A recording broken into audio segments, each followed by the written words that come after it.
Hi வாங்க. நீங்கள் பார்க்குறது இப்போ வந்து பேப்பர் ரோஸ்ட்டு தாங்க.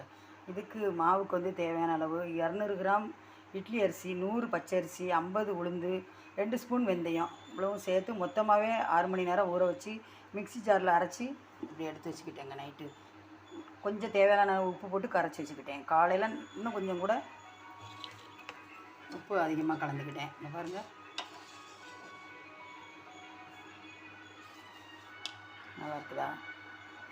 நல்லா வருது. ஏன்னா எனக்கு முதல் 2 தோசை பாருங்கள் அப்படியே பிஞ்சு போச்சு. இது பாருங்கள் பேப்பர் ரோஸ்ட்டு. நிறைய நெய் கலந்துருக்கேன். நீங்கள் எவ்வளோ தேவையோ உங்களுக்கு வேண்டுங்க.